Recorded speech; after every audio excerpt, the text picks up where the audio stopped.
Hello and welcome to the Bold Leadership Story Show, where we talk about experiences shaping exceptional lives. And today I am so honored. I've got a gentleman from the startup scene. And the startup scene, the chapters of my life, the startup scene is still a chapter that's open and being written on. And it's so exciting for me to have Ryan Kuder with me, who's been involved with startup ecosystem for gosh, over 2 decades, probably more than that. And he's an ecosystem operator, investor, entrepreneur. He's based in San Diego. He recently launched a brand new venture for himself called Founders and Co. And today we're going to learn all about what he's doing there and how Ryan has been influential in all the work that he's done. For example, managing director at Techstars for what, over 10 years, and 17 plus years in tech and startups across all kinds of areas, products, marketing, executive roles with companies like Yahoo, eBay. Um, just a dynamic gentleman. And I think this interview is going to be a lot of fun. If you're into startups at all, go grab something cold and sit down and enjoy the conversation we're going to have. His reputation is it's like stellar in this area. He's not a guru. He's an operator turned ecosystem builder. We're going to find out what that means. I see him as a Uber networker, bringing that network effects into people's lives and making it actually work. He's a repeat founder 4 times. He's got 2 exits on his belt, and he's an angel investor now focused on early stage companies across the software as a service, AI, marketplaces, and hardware. I'm pleased and very excited to welcome Ryan Kuder on the show. Welcome, Ryan. Thanks, Jim. I gotta tell you, like that guy that you were describing, he sounds really neat and interesting. I can't wait to meet him. Who is that guy? I don't know. Oh man. Well, when we first met, it was at an event, a startup event at Kiln down in Rancho Bernardo. That's right. That's right. So I've been involved with Startup San Diego, which is an organization in San Diego that really supports that really like earliest of the early stage ecosystem. And it's just an incredible organization that's just there to connect people, provide education, resources, and things like that for people who are just starting out on that entrepreneurial journey and thinking about building companies in San Diego. And so I was fortunate that somebody screwed up and they gave me a microphone, and I got to MC a little bit of introducing kind of different players in the San Diego startup ecosystem. And it was a really, really great night. Got to meet a lot of really great people, including you. Well, thank you. Yeah, it's an honor. So I don't know where to start. I want to start with your brand new venture. You've got so much to talk about, but it's like let's go with the latest and greatest. Yeah, sure. Like, What's well, I appreciate. inspired you to want to do that, and what is it that's really unique about it and reflects all that work you've done in your career so far? It's Brings it funny. in. There, it's kind of like the culmination of everything that I've been working on for the last several decades. And the gist of it came. We'll go back and talk more about Techstars, I'm sure later. But Techstars is an early stage startup accelerator, and so Techstars invests a little bit of money and a lot of love. And I spent 10 years working with early stage companies. We would write them a small check. And then I would run these 3-month startup accelerators. They're kind of like boot camp for startup founders. Startup founders would come in and they'd work side by side with me and with each other and with a group of mentors that I had put together. And by surrounding them with people who know what they're doing and who have seen things before, they can point out the dangers and be like, oh, don't stub your toe on that rock. And as I was getting ready to leave Texas after a decade, I did it for a long time. I loved it. It was one of the best experiences of my career. When I was getting ready to leave, I'm thinking to myself, I'm like, I'm gonna start a company. I don't know what it's gonna be yet. I own a couple of domains. I own lucadiagoatyoga.com, for example. I also happen to own yachtrockhalloffame.com, if there's any like yacht rockers out there. I'm like, I'm gonna start some of these businesses, but I didn't quite know what that meant yet. And so I was like, it'd be really awesome. It'd be really awesome if I had someplace like Techstars to start these companies, someplace where I had other people that were starting companies surrounding me, someplace where I could just grab somebody and be like, hey, I'm working through this thing. You want to go grab a cup of coffee and talk through it with me? someplace where I had somebody like me, like as a managing director, my job was to be there for them, and somebody who I could go to and be like, hey, can you help point me in the right direction on this type of thing? And there's lots of really great support organizations in and around San Diego. There are incubators, there's co-working spaces, there's networking communities. But when I thought about kind of like what I wanted, I really wanted that tight-knit community of founders surrounding me who are like all building interesting things to help each other out. And when I looked around, that was the thing that I had a hard time finding. And so I said, what if instead of doing goat yoga or whatever these other businesses were that I was thinking about, what if I built that? What if my challenge was if I decided that what I wanted to do was to build the best place for a founder to build a new business in San Diego, what would it look like? And that was kind of where the idea for Founders and Go came from. I spent a long time talking to founders who are building things, understanding where they work, who they work with, how they solve problems, how they find network, how they get introductions to the people that they need to meet. And I combined that with the things that I learned over 10 years of building these experiences through Techstars. And that was the birth of Founders and Co. That's amazing. So you're just getting that started. Is it open yet? It is not open yet. Like I am pre-launch for Founders and Co. All right. Um, but I do have an interest list up on the website at foundersand.co.com. Um, I hope to be launching this a while, like to build these things, and it's always longer than I was hopeful that it'd be sooner, but there's a lot of work that goes into launching something. I am one part of Founders and Co is creating a space, like an actual physical space for founders to meet and work side by side with each other on their businesses. And so we'll be launching our first one in Encinitas later this summer. Once we get that space acquired and built out and um, filled up with people. So we're in process right now. I'm super stoked with the way that it's coming together so far. My goal, like what I'd love to do is I'd love to have, this first location in Encinitas, get this right and really dialed in and open up another one in San Diego. And then eventually over time, start opening these things up all over the place. You could put a Founders and Co in Miami or in DC or in Minneapolis or one in Dallas and one in Fort Worth. But really, like my goal is to create this global network of these really tight knit, relationship driven, hyper local founder communities. So what does that mean? It's like, okay, that sounds cool, but Yeah, help me put an actual. Do you have any stories about that and yeah. why So that's so important for you? uh, one of the things that I would hear from Techstars, so at Techstars, I would invest in about 10 to 12 companies at a time. And they'd go through this 3 month program with me where we'd see each other every day and they would see each other every day. And at the end of it, at the end of 3 months, because of the nature of the beast, they had to leave. They had to go somewhere. And they're like, gosh, I wish that I could be back there, right? Like this, the worst part about this program is having to leave, right? I wish that I could be back there, and I wish that I could keep building alongside all of these folks. And so, at Founders and Co, imagine your favorite. Do you have a favorite coffee shop? You're out in Temecula, right? Do you have a favorite coffee shop? Oh yeah, there's a bunch of. We can just go to Starbucks right now, and we've Okay, got a so bunch of friends. It's like Cheers bar. They're great. well, that's the great thing about it, right? Like, it's like when you've got a place where you're a regular, like you walk in there and they know you, and they're like, Jim, good to Yeah, see you again, right? Imagine your favorite coffee shop, but when you walk in there, everybody who's there knows you, and you yeah. know all of them. And on top of that, they're all also entrepreneurs who are starting businesses.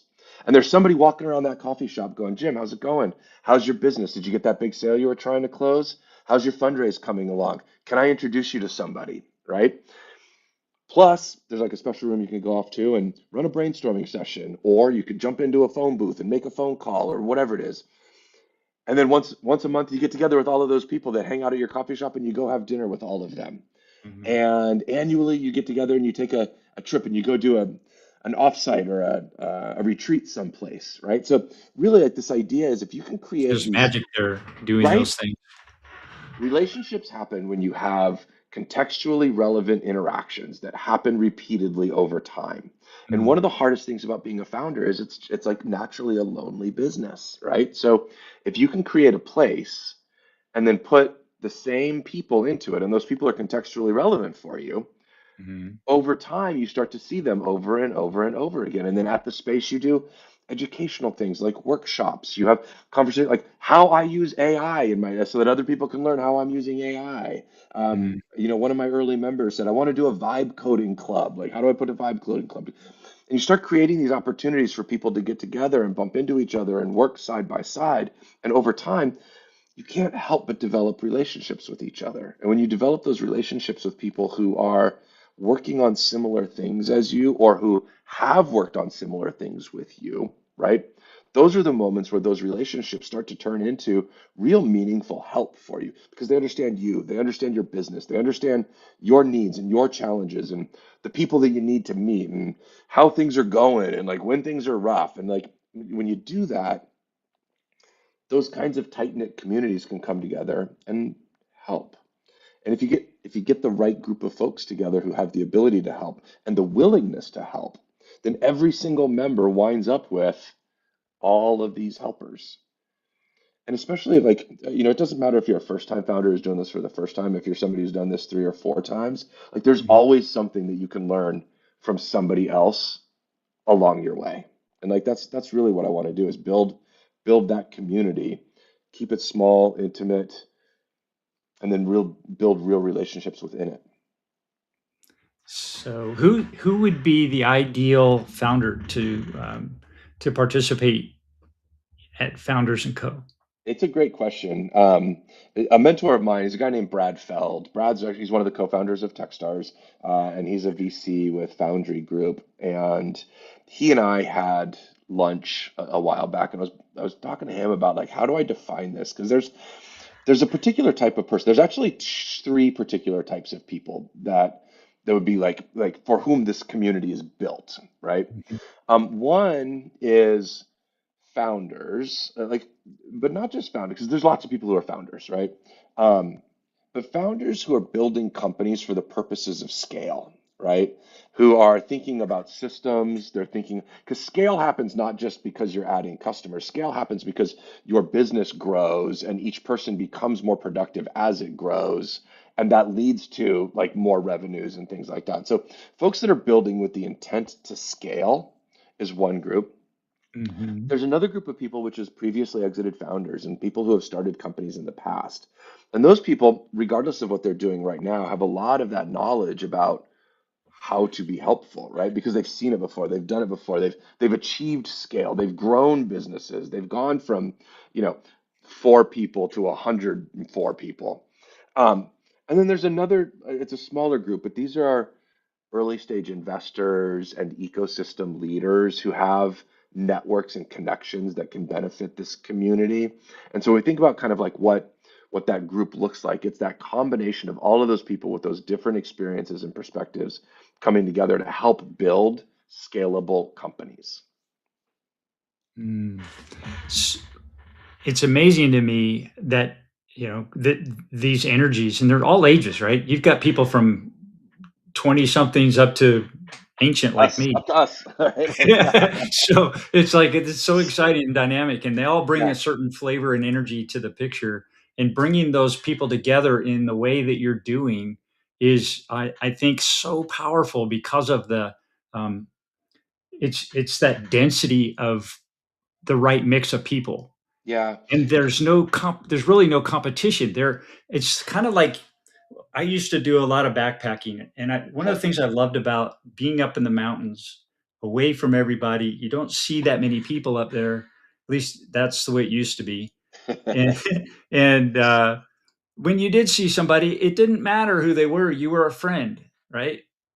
Because in effect, it was a survival mechanism because you could have, at some point get in trouble, and having a friend up there was probably a good thing to have, Yeah.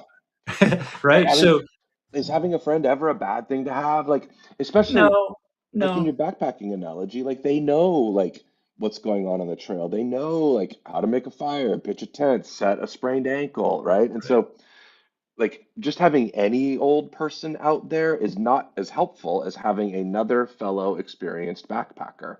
And right. that's kind of like the key thing about the community is curating it in a way that the folks that are in it understand what each other are going through and how to help each other, just like in your backpacking example, right? Like Mm. if I was out there with you, like good luck, right? Because I'm not going to be any help I don't know what I'm doing, no help whatsoever, right? I don't know. I couldn't read a compass, right? But like those people that you're talking about, they can, right? And those are the people that you want next to you. What kind of ideas are the most um, popular right now, being the most successful? Is there any trends at all happening? I think there's a couple of trends. As far as ideas are. They used to say ideas are cheap, execution is what is important. But like the crazy thing that now, Jim, is that execution is no longer a moat. Like lots of people can do lots of things. Like the thing that I'm seeing is incredible efficiencies for early stage founders to be able to build and launch like initial versions of their products. Like it used to be that like the concept. I used to have a business that did this for people. We would go out and we would build minimum viable products for founders, right? So founders would they have an idea Mhm. and we would go along and I would help them shape like depending, figure out who their audience is and shape kind of like what the product requirements were and then scope that down and down and down and down until you have this minimum viable product that you could build to test kind of like the core value proposition for your company. And Right. then we would take our engineers and we would build it for them and it'd cost 25 or $50,000 or whatever it is. Like Mhm. I don't write code and I just built an app in a day yesterday. Yeah, the vibe coding. I Right? started doing vibe coding. Me. So I was like, the what? great thing now, like I got one of the members, like one of the early members. I've invited like a handful of people in, like who've been giving me help and helping me think through these types of things. But like he tells a story about how he was at I don't know if I'm supposed to tell it. He was at a surfboard shop and they were doing surfboard sales on consignment, right? Uh-huh. And he's like, made an offer. And the guy at the surfboard shop was like, I don't know. I got to call the guy whose surfboard it is, see if he'd be willing to take. And this guy just goes out and he builds an app that does that for him. And he did it like in a day. Wow. Like, and so the idea is like the really amazing thing right now is that you can go from idea to like prototype in like 24 hours without having to They've be. got like 3D printing now. There's a buddy. I got a friend here in town in Temecula that has Yeah. a business. They do 3D printing and they create all kinds of amazing things. Yeah. So what this does and what it means for founders is like it used to be that everybody had ideas, right? But only a few people could execute. Now everybody's got ideas and execution is being democratized.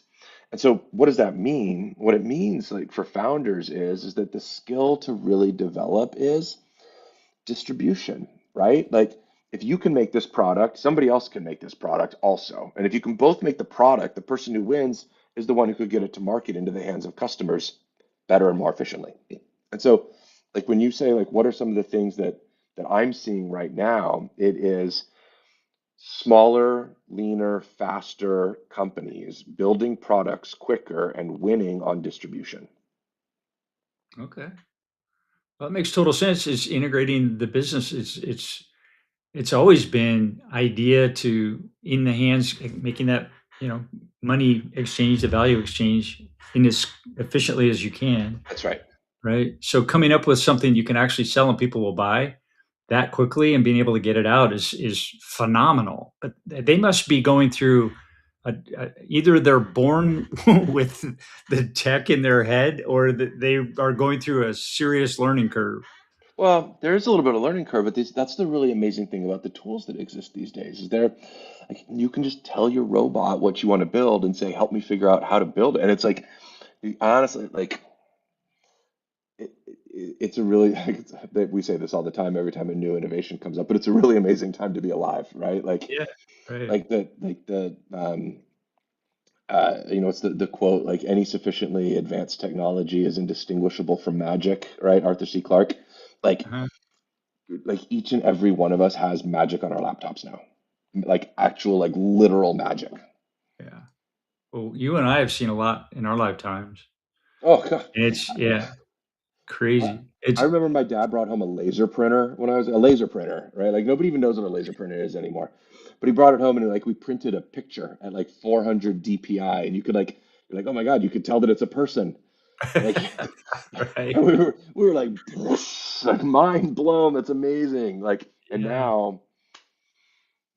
Yeah, yeah, it's just it's great. Like it really makes it so that the idea of entrepreneurship, like if you are interested in building something and selling it, like that's an accessible idea for you now, right? The barriers that you may have had 2 years or 3 years or 4 years ago, like to come up with, like like they've dissipated. There's nothing now like when you have an idea, something that you want to try. There's like the friction to start it has just dropped to the floor.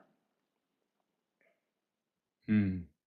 How do you see the um, the people who show up for your to participate in your programs? What do you see as the most the beneficial way for them to show up? What's their state of being? It's kind of an odd question. Yeah, no, but I think I understand what you're saying. Like there is So looking at leadership, yeah, it's like, how do you yeah, show up?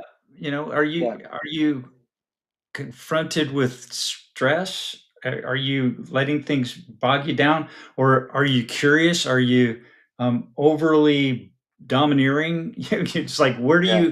where's your curiosity and your sense of wanting to have control and power? How do I, you keep those in check? I think that the way that I would describe, like when I see, because I see lots of founders, right? And Yeah. I've been really fortunate to meet like literally thousands of founders like over the years. And starting anything is hard, right? It's hard work. And it Mhm. is very, very easy to fall into a mode where you look at going to a happy hour as work, right? Or talking to a friend about your business as work. And so when you think about kind of like the founders that kind of like make it past that initial stage, there's a couple things that they do. Number one is they stay focused, right? They understand like what is the thing to be done, and then they do it, and they do it every single day, right? Progress every single day. And one of the key things that's hard to do is to define like what is progress, right? Especially when you've got like a long lead until you're like actually running. There's a lot of things that go into before you start a company. It can be really, really difficult to say I made progress today. But what the best founders do is they figure out what progress means and they make progress every single day, right?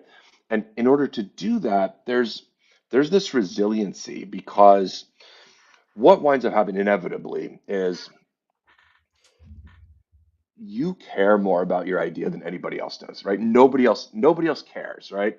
Like your partner, your spouse, your wife, your husband, whoever, like, they'll care like in a, good job, honey kind of way. But like for Founders and Co, like nobody cares about Founders and Co as much as I do. Like whatever business you're building in, right? You are the one that cares the most. And so what that means is that anytime you go out and talk to somebody about your company, they're not going to care as much as you. They're going to go, oh, that's that's really cute. Like nice little business that you're building. Like, and they're not gonna feel the same kind of enthusiasm and excitement that you do. Mhm. Or worse, they're just gonna not like it at all, right? They're gonna say, no thanks, I don't want to buy that. No thanks, I don't want to invest in that. And that's a hard one because that means like Yeah. like somebody thinks that I'm not gonna be successful. Like, what are you talking? Of course I'm gonna be successful. And Oh, so yeah. like what you wind up with as a founder, like inevitably is this roller coaster of positive feedback going like, oh, that's really smart. You're a genius. Good for you. And yeah, look, I don't really know who's gonna buy that. Like, who wants that? Like, I don't understand it, right? And those lows are super low and the highs are super high. And one of the things that I see like really, really great founders do is they smooth out those curves, right? Okay. They don't get too bummed off of the bad news because there's always going to be bad news. You're going to get bad news tomorrow, right? I guarantee it. And they don't get too stoked on the good news, right? You're going to get good news tomorrow. Like this is going to be really, really great. And one of the things that they're able to do is they're able to kind of like balance those together and kind of just like maintain even keel on Mhm. them because they know that any one of those interactions by itself is not the whole company. It's not you. It's not your idea. It's not. It's just one data point out of many, And most data points don't matter, right? There's like there's one data point that matters, and that is, am I building something that my customers want?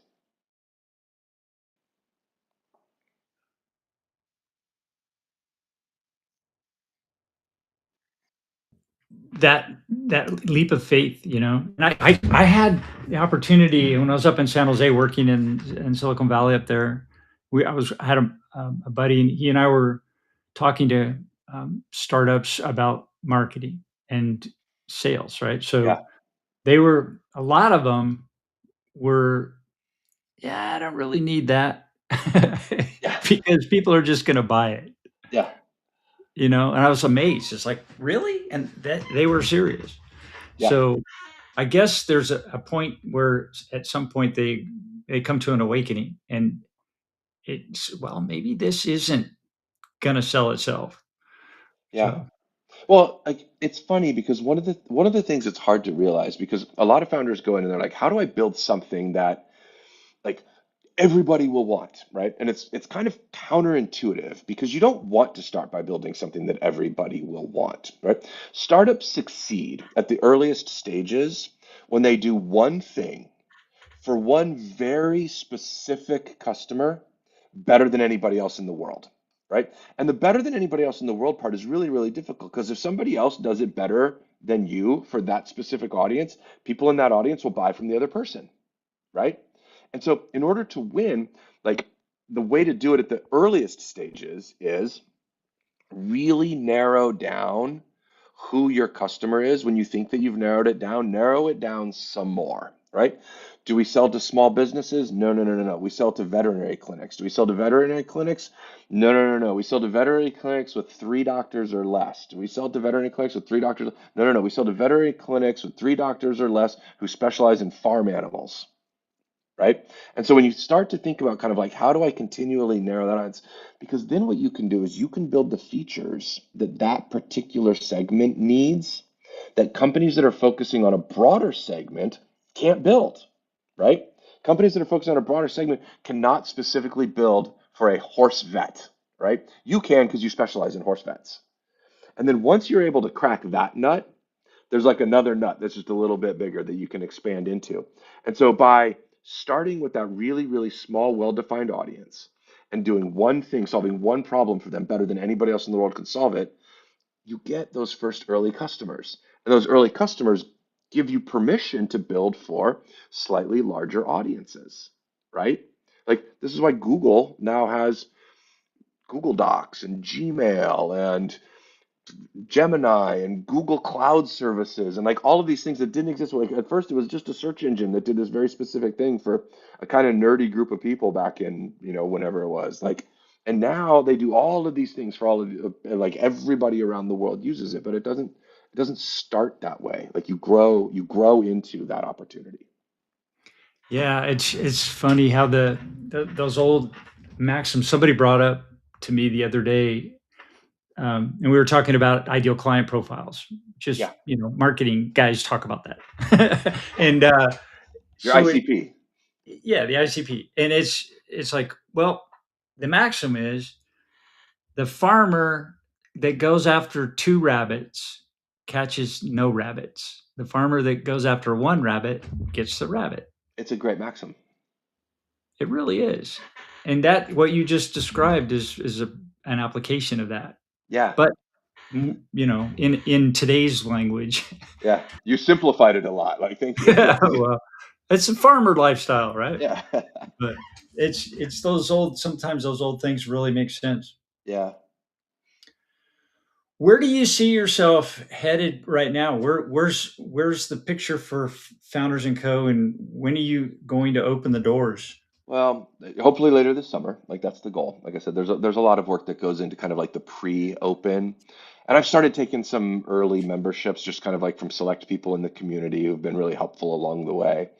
Um, so hopefully we'll open later this summer. But like, when I think about kind of like how do I narrow that, right? It's this community of builders and the people who support them, particularly local to San Diego, North County coastal, right? Like I don't know where everybody who's watching is from, but Encinitas is a small town about a half an hour north of San Diego on the coast, Yep. Beautiful place. right? It's gorgeous, love it here. And so my audience is really kind of like those founders building for scale within 20 minutes of here, right? Del Mar, Solana Beach, Carlsbad, maybe Oceanside. Temecula's probably too far, right? But like, so I've got this very specific focus on this group of people that happen to be right here in Encinitas. Hmm. And I believe that, one of the things that's important about that and not being like, oh, hey, I'm this big network for lots of people is twofold by intentionally keeping it small. There's a British sociologist, his name is Dunbar, and he's got this concept of, they call it Dunbar's number. And the idea is that we have a finite ability to know some quantity of people, and he puts that quantity at right around 150 or so. Okay. And so I want to keep these communities small. I want to keep them around 150 people. That way, anytime you go to an event with the Founders and Co membership, you know everybody, right? Rather than walking into a room where you don't know everybody, because there's a lot of energy that goes into getting to know people. And so by being part of this community, you can short circuit that, and now you know everybody, and you can see them at the grocery store, right? Or out at the restaurant or the pizza place where you go for dinner, or on the soccer field with your kids on the weekend, because they all live near you. Right. And like That those micro market, the micro strategy, I think is really powerful. Yeah, because those kinds of places exist all over, right? Yeah. There Yeah. are areas in every big city and every small city where you can find entrepreneurs, right? And if you can collect those people, right, and funnel them together Hmm. repeatedly, you can build those real relationships. So, what I get excited about is enabling those communities, right? Giving them the tools that they need to gather and to help each other and to build great companies. And I look at myself like as a facilitator for that. And so that's what I get excited about when I think about Founders and Co. down the road is the ability to be able to scale that and take that model to Hmm. wherever, right? Yeah, and I see in the ecosystem, we tend to talk about, people in general, when you think about startups and founders and VCs and angels and that whole mix of things, there's some tremendous success stories that come out of that. Yeah, But that's a very small percentage of the pretty people. small, right? Right at the tip of the Yeah. pyramid there. Yeah. What things should people know more about, that those inside stories that bring leadership potential to everybody, and that kind of get lost in the shuffle, like Yeah. that nobody talks about, that you think maybe deserve more airtime. Yeah. So there's lots of different, like, I think one of the things that's important to realize is that there's lots of different ways to start companies, right? Like when we talk about startups, one of the things that we have a tendency to kind of default to is venture-backed startups, right? Like when you think about venture capital is just like a tiny little sliver of like the companies that get formed in the United States, right? And Hmm. around the world, it's like even smaller, right? And so like there are companies that are venture backed, but like if they are like they're dwarfed by the companies that are not. And so the first thing to recognize is that it is important to not like automatically force yourself into a venture model because those are tough models, right? They're very hard, they're competitive. Most founders that go out to raise venture capital don't do it, right? Like you hear about the ones that do in the news because they succeeded.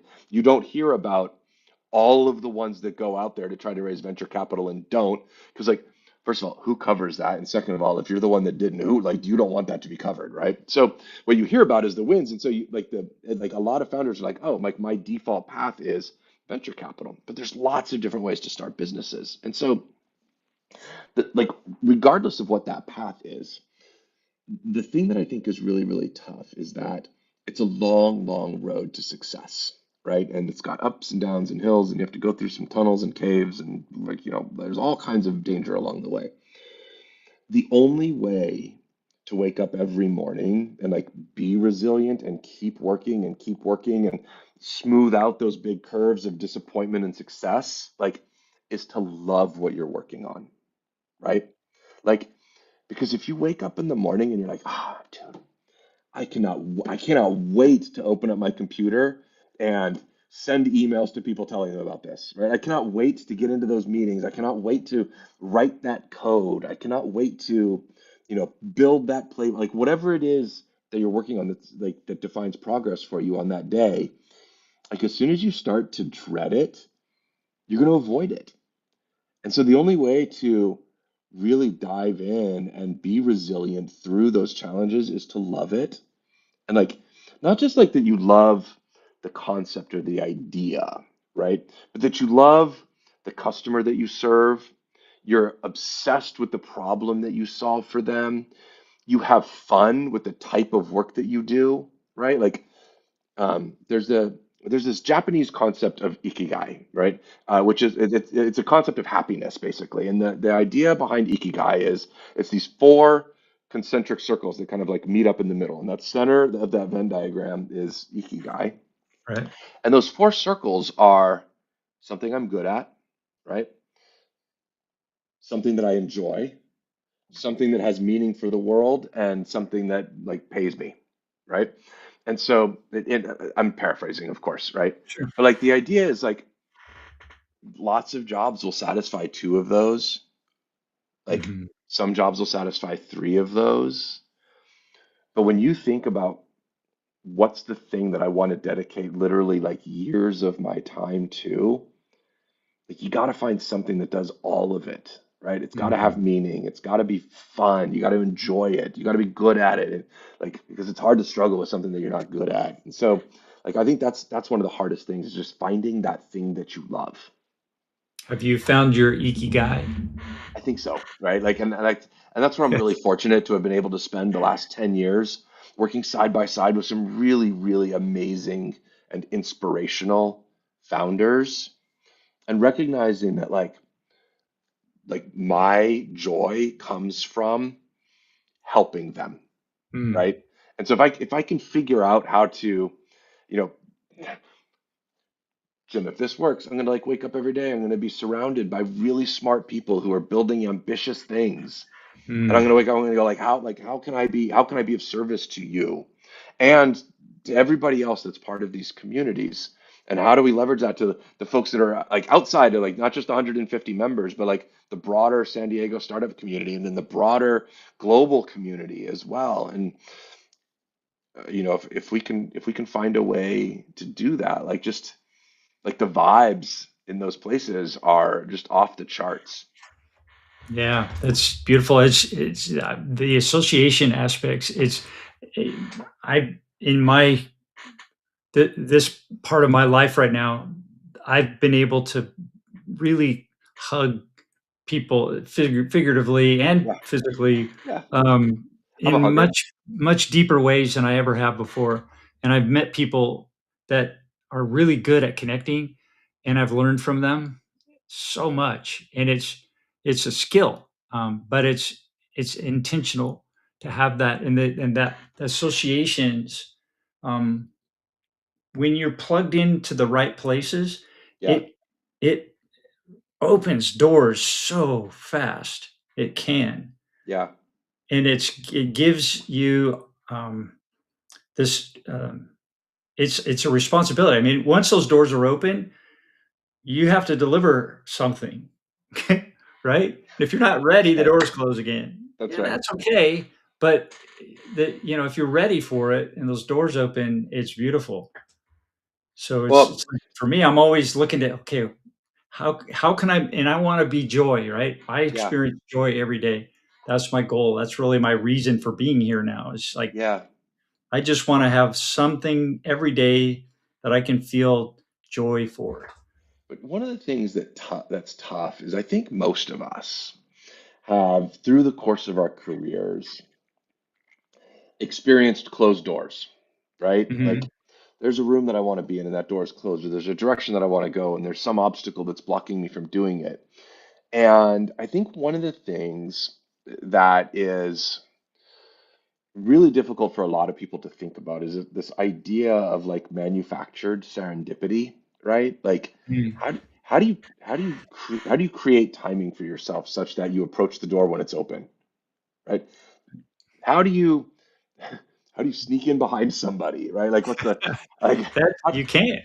right? Like but what you can do There's though more. is like you can find people who know how to open doors, right? Mhm. You can develop relationships with those people. You can be in places where other people are when you need them to be there, right? Like, and so, like, there's a lot of skill that goes into building companies, but like, I'll be totally honest with you, like, I have experienced more than my fair share of luck in my career, right?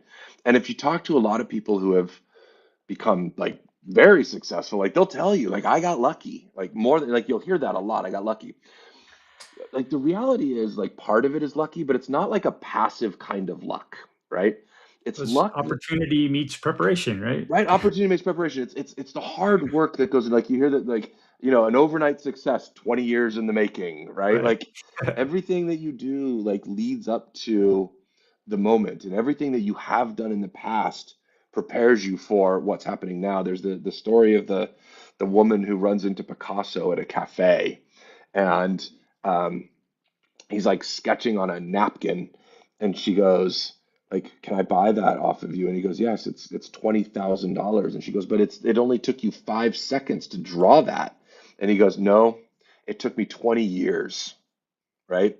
And so each of us in our careers have spent, I don't know, from the early career folks who may have only just spent, college or high school or a couple of years out in the workforce, to, those of us elders who have, like, been out there for a while, have been building up those experiences, right? We've been meeting people along the way, we've been learning things along the way, so that when opportunity presents itself to us, we're able to grab hold of it. And the Yeah. more the more work that you put into being ready, like, the more you're going to be able to take advantage of those opportunities when they arise. Yeah. I find too, for me, it's finding the calm opens the doors. Hmm. Having the confidence and not pushing energy out in a way that's like, I need this now. I Yeah, just right? It's a balance. When I was working a territory in sales, I was very much driven by, schedules and getting stuff done and boom, boom, boom. And, everything had to be very organized and I was pushing and driving and making things happen. And that worked. But I can't help but think now that I've got some contrast. I've been able to step back from that and think about what I was doing versus what I have now and the way things are, are progressing for me. yeah, If I had known then what I know now about that being calm and having that awareness of um, it's a, just a knowing, right? yeah, That things are going to be just fine and that you're on the right track and you're doing everything that you can, but you're not stressed, you're taking care of your body, you're eating well, you're yeah. managing your family, everything is balanced to a good degree. And you're making the life work. I screwed mine up. I got a divorce, I lost everything, so I worked way too hard and my body basically filed divorce papers on me. So I had to make some decisions, I but don't mean to laugh at that, like, the way that no, you said those. it Yeah, is. It's like, but it's common. I mean, there's a lot of people that have done that to themselves. yeah. I don't know if you're a sports fan or if anybody's watching right now is a sports fan, but there's this saying, like, when a rookie comes into the league, like, the game is really fast, right? They go from college to pros. Everything happens, like, so much faster, right? Right, Like, than they're used to, because it's, like, just the best of the best at that level. right. And over time, as you experience it again and again and again, like, the game slows down around you, right? Yeah, You're able to recognize things, like, easier. And so I think that the phenomena that you're describing is that over time, like, when you were younger and you felt that kinds of pressure, like, there's a freneticism that, like, you're constantly looking around. This is happening. What do I do with as you start to field those challenges repeatedly over time, they become instinctual or reflexive. And mhm, so, and this is kind of one of the things about starting companies, right? Like, when you're going through it for the first time, like, the first time an investor says yes, right? What do you do? That's crazy. Somebody said yes, they want to give me $50,000. Like, that's amazing, right? But once you've gone through it 3 or 4 times, you start to recognize those things. And Now you're out raising your Series D round of financing and somebody's putting a $50 million check on the table. Yeah. And it doesn't elicit the same kind of response that that first $50,000 check did because you've gotten used to the game, right? It's like everything has kind of like smoothed itself out. And so one of the ways that like you adjust to the game is by finding like those mentors that have played it for a while, right? Um, there's a great book by Albert Brooks called From Strength to Strength, and one of the things that he talks about, and you and I are both like, in the like we're not early career people, Jim. But one of the things, what, yeah, I got a lot left in me here. But one of the things that he talks about is this idea that when we are younger, like we learn a lot differently, like in this kind of like like this elasticity. We have this elasticity that comes. That's why like it's like little kids can learn languages so easily. And now if you or I were trying to learn how to speak Mandarin, it would be challenging for us, right? The little kids can pick it up like no problem. And what happens is as you get older, like that kind of intelligence shifts into kind of more of this like crystallized intelligence, right? Where like you're able to recognize patterns, you can point things out. Like we have this tendency to play more of a coach or a mentor kind of role than an explorer or a discovery kind of role. Mm. And it's just like one of these natural things that happens. And so I think one of the key things for founders as you're starting up businesses is like, how do you find people who can play that coach or that mentor role for you? Those people who have crystallized those learnings that they developed over a career's worth of trial and error that they can now share with you. And if you can put yourself into that kind of position where you've got somebody who knows what they're doing, helping you recognize those patterns, like what winds up happening is the game slows down. And when the game slows down, you're able to be more efficient. You're able to get more done. You're able to work on the right things, right? And like those are things that I think are really, really critical for being able to get to that next level of entrepreneurship. Mm. I want to switch gears here a little bit and ask you a question about when I first met you. I asked you a question about an inflection point in your life, and I remember you were like, "Yes," and so I wanted to ask you about that. Do you have a particular moment in mind when you had to make a decision, and how did that turn out? Um, there's been a lot of them, right? Like, so I was in Silicon Valley from 2000 to 2012, like through multiple boom and bust cycles, and I worked for a bunch of startups. I also worked for companies like Yahoo and eBay, and every one of these things like taught me a lot. Um, but I was there for 12 years and I worked for 9 different companies and I only quit one job, which means that there's a lot of these like points in time where you run into things that are just outside of your control. And a lot of Mhm. people go into entrepreneurship thinking like, oh, I want to be my own boss. I want something like I want my own destiny or whatever. And the reality is that like you're never your own boss because you never really know what's going to happen. It's like you never some people talk about kind of like corporate jobs as like safe and entrepreneurship is risky, right? Well, corporate jobs are risky and entrepreneurship is safe, but Yeah, entrepreneurship is risky and it's like corporate jobs are, pick and it's, pick your hard. yes, pick your hard, right? So there is no definitive path that exists for anybody because we never, Oracle just laid off 30,000 people this week, 30,000 people out of work at Oracle, right? There's no security in that, right? So Mhm. when you ask about inflection points, the answer is like I've had a ton of them, right? Like, one of them was very early on. My wife and I had just gotten married, and we had a friend who had raised $1 million for their startup. $1 million, right?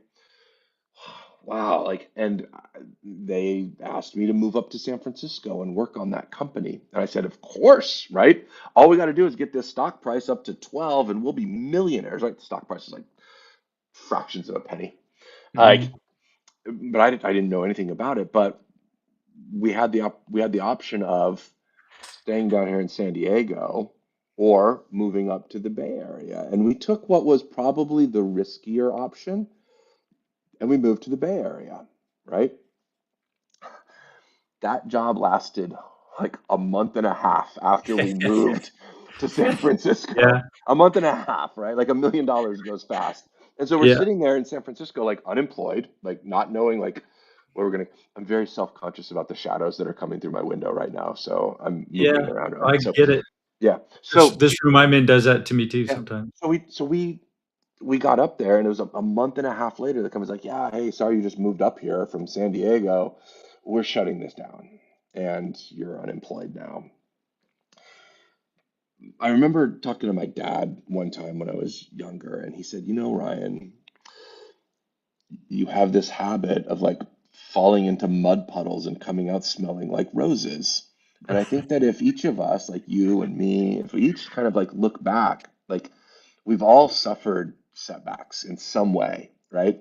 But we are where we are now, not necessarily despite those setbacks, but in large part because of them, because of the fact that sometimes those setbacks free us up for whatever the next thing is, right? Like Yeah. you can't do something new if you're tied to something old. And sometimes like those setbacks are just releases from the things that are holding you back. And so, it's a hard question to answer about inflection points just because I look back and I'm like, oh yeah, there was one. Oh yeah, that time. Most of them revolve around layoffs or companies closing down, right? Because those create those like, do I go back and find a job? Do I start something? Like what happens in each of those cases? But if you look at like the path over time, like you and I are both here right now having this conversation today because of everything that's happened to us collectively in the past. And it's how we've wound up at the point where we're at, Yeah, so in the end, just enjoy it. Enjoy the right? ride. Like It doesn't matter. It's like you put yourself in these positions, intentionally because they're challenging, and mhm, there's risk, yeah, but you and I'm the same way. I haven't done, of course, the same things you've done, but I've taken my share of risks too, and sometimes you're the windshield, and as the country song says, sometimes sometimes you're you're the the bug. That's right. mud, right? So but you're in there doing it, and every time you go through those experiences, you learn something that you take to the Yeah, next thing. that's right. And if it was something that wasn't pleasant, it's okay. You're still Yeah, here. You still got a pulse, right? that's right. You're not dead, and it's that's part of what leadership is. It's taking those lumps and taking the failures and stepping into the feelings that you're feeling and recognizing them as, yeah, they Yeah. hurt, but what am I learning from this, and what can I bring to the table and be valuable and useful and purposeful for tomorrow?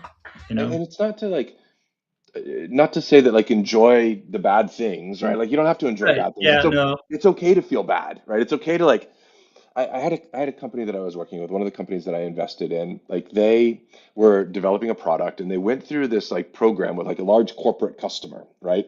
Where the Mm, corporate customer, puts in a little bit of money, invites them to corporate campus for a couple of months, and they build alongside like the corporate clients.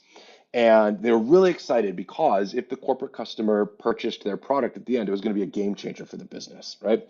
And so they did everything that they could to make this corporate customer happy. And over the course of a couple of months, they developed the product right alongside the corporate customer. They developed things along with their engineers. They like worked on integrating with their systems and designed everything specifically for this particular corporate customer. And at the end of the 2 month program that they were in, the corporate customer looked at them and they said, "You know what? I think we're just going to build it ourselves." Right? And this is after they'd spent all of this time like showing them everything, teaching them. They taught the corporate customer how to do it. And I remember she called me and she's like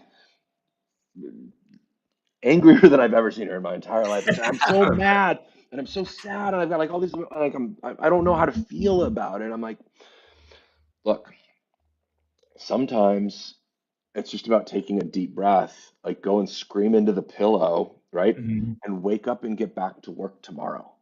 Yep. Right? Like take the moment and like feel how you feel, right? And each of us does this. As humans, we feel things. Like that's just the way that we are. Like recognize it, like allow yourself to feel it, right? Hmm. And then wake up and get back to work tomorrow. Because Yeah. that's like the only way that you move through that. Yeah, you're bringing to mind a bad experience I had with one of the big electronics companies. Oh man, spent 6 months and a lot of money and yeah, a lot of trips. Yeah, And at the end, they said, "Nah, we're gonna do something else." It's like, go away. yeah. It's like, And at that moment, it's so disappointing because you're like, oh, I put in all of this work and everything like that. But in the very next moment, like here's what you walk away from an experience like that with, right? How do I recognize that this might not be the right customer? How do I know when a deal is going off the rails that I'm not aware of? How right, do I move on to the next thing quicker than the last time that it happened to me? And so each one of these experiences like creates context for us to be able to draw on the next time we face something similar, right? And so yeah, like that's the key thing is like every experience, like you learn from it. mhm, yeah, and it's evidence too that you're in the game. That's right. You know, if you weren't in the game, you couldn't have the experience you had. That's right. So that's a good thing, I think. And especially like being a startup, and we talked about the beginning of this conversation being alone. Um, if if you could take a moment and just consider when you were way back, I know this a long time ago, at least it is for me. When Thanks. you first got started, what was the seed that made wanted that that helped you grow into who you are today? What was the first seed that was there? The first one I actually go like I'm going to interpret the question in a particular way, and that is that I have chosen like with a few detours to build a career largely around startups and entrepreneurship and building and things like that. And I've been fortunate in that I have been able to do that, right? Because Mhm. there's a lot of luck along the way. I'm going to go all the way back to fourth grade with you on this one. Okay, awesome. So we got points for like doing things like lining up like at recess or like being quiet and raising our hand and like all the things that the teachers want you to do. They would hand out points. And every week our teacher would give us a little piece of paper that we would tape to our desk that we would use to keep track of our points. She'd be like, all right, everybody gets 2 points for lining up, right? And you'd like write a little two on your piece of paper. But the papers were dumb. They were just like some lines, right, with days written on them and things like that. And so this was back when I was just getting into computers, and there was this. Some of you, the people who are watching, might remember a program called Print Shop that you could run on your Apple Oh, II yeah, Plus with your dot matrix printer, right? yeah. I used Print Shop, and I made a score sheet, right, a points sheet that had like footballs on it and pirates and things like that, and it was Just in the 4th awesome. grade, everybody's Yeah, going, in the fourth grade, right? Exactly. And so I take it to school, and I've got the laminate on it, and I've got a write-on wipe-off pen, so I could use it week after week, and I tape it to my desk, and all of a sudden I got the coolest score sheet, like in the whole. Everybody else has these dumb little papered squares, and so all these kids are like, "Can you make me one of those? Can you make me one? I'll give you my points for the week." And I was like, can I do that? Like I asked the teacher, I'm like, "Hey, like these kids want me to make these for them, and I'm totally cool with it, and they want to give me their points. Like, can I get paid in points for like these score sheets?" So I go home and I'm like, I'm making footballs and like unicorns and like rainbows coming out of clouds, all kinds of good stuff. And I'm like taking orders. I can custom make your point sheet for you. Next thing you know, every kid in the class has these totally dope point sheets. And I got a ton of extra recess, like I got extra lunch privileges. I got to go to the movies, like every prize you could get, I got because everybody's giving me their points. And it was that it was that experience where I was like, you know what? Like this is really, really amazing because if you can figure out a way to make something that other people want, they will give you something of value in exchange for that, right? And mhm, that's true like in every single thing that we do, every transaction that we have, like everything that we experience, every time we buy something or give somebody money or anything is all about this exchange of value in that I think I'm getting the better end of the deal, and you think you're getting the better end of the deal, and like, and we're both right. And that's what's amazing, right? Because I'm able to give you something that you want, right? And that could be an accounting software application, right? It could be a coaching session. It could be it could be anything. It could be a statue, right? Who knows what it is, right? But I'm giving you something that you want. And in exchange, you're giving me something that I want. mhm. 10 bucks. $1,000, $1 million, who knows what it is? And that whole idea of the fact that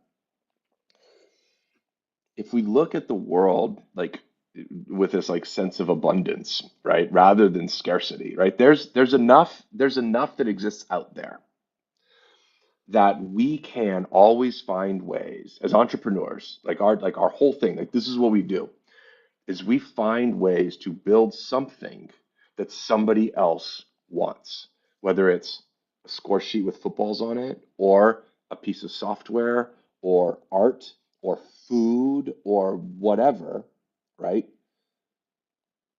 In a way that they want to give us something of value in return for creating that for them. And that's like when you boil down, like, what does entrepreneurship mean? Like, that's it. It is Mm. nothing more than that. And you got Everything, the bug in fourth grade. right? Everything else comes from figuring out ways to do more of it.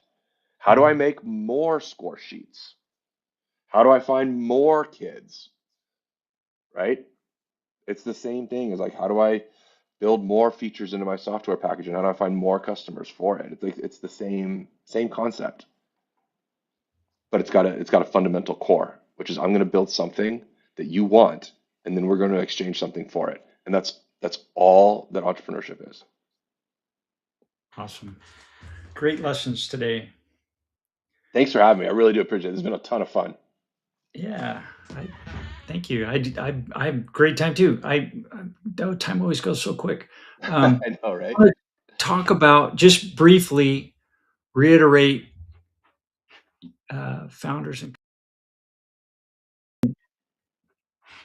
put up the banner so people can see to go Yeah. and give us the 30-second pitch on Founders and Co for your target Right. ICP. So it is a network of hyper-local private founder communities. Each community is intentionally kept small and very, very local, right? So the first one's going to be in and around coastal North San Diego County, right? And I imagine that if you live 30 minutes away or 40 minutes away or 50 minutes away, it's probably not the right fit for you because you're not going to be popping by all the time. But if you're in that small area, right, that's my narrow focus is on founders that are in that particular place. And I'm going to open more Founders and Co. So if you're not in that neighborhood, like somewhere down the line, there'll be a Founders and Co. near you, hopefully, right? Um, but really, it's about creating that community first and then giving that community the tools that it needs to help each other out with what they need. And that's what I've really spent the last decade focusing on is like giving founders tools to like become successful. And so at that URL that we've got down there, there's a button that says join the interest list. It's not a wait list because I don't actually have anything to give you yet, but that lets me know that you're interested. And if you happen to be outside of,